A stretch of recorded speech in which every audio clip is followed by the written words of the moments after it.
reasonable extent that the private sector play a very important role. But the good news is that we now have a mechanism for mobilizing private sector resources. Part of the challenges with mobilizing private sector resources is how do we coordinate it so that we are not going after one private sector or the other, which could be very inefficient. So that is let me help with that, perhaps, because we've seen it happen before. Let's say the president sets up a fund, pulls the private sector together and takes the lead. I think, can't we see results? Yeah, we can see results. And like, for example, there's a HIV trust fund, which was put in place and everything, but probably because we were still getting external financing, probably we are not paying attention to it. So where I was actually going, so we have a private sector health alliance in Nigeria that has done a very, very good job in terms of bringing the real philanthropists that have the resources together. And it has very worked in certain area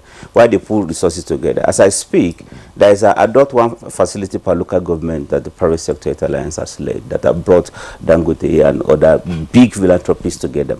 I think we can use the same model as much as possible. The leverage is always there to get private resources. I think we just need to, I agree with you in terms of the having government political, more political support, is encourage more private sector to come in. But beyond that, I think as we are thinking about this emergency mode in terms of where the resources will come, there's something we have to take into consideration. How the aid is being delivered through, of course, foreign resources. We have to ask our question, how efficient is it? So that if we want to use our money, are we using the same template?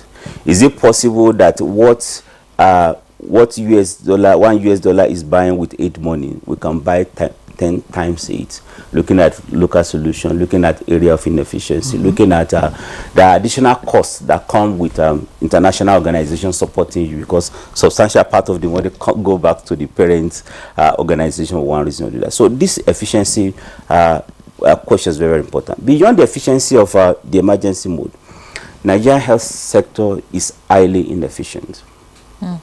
It's highly inefficient in terms of even when we allocate money, what proportion of that money is released?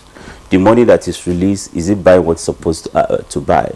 There are instances where the bulk of money spent, if you look at a typical state in Nigeria, the bulk of spending on health goes to human resource for health, doctor, nurses, and all this stuff. And that is why highest level of inefficiency in terms of ghost workers, in terms of those that are not ghosts, not going to work and everything. So the improved domestic funding discussion should go with how do we get value for money in that.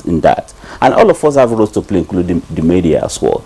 It's very easy to say government spend more, and spend more.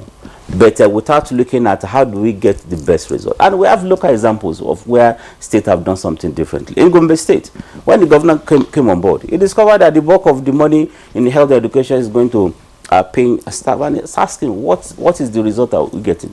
And they now discover that there are a lot of health workers, there are ghost workers, there are some that are being paid that are not basic.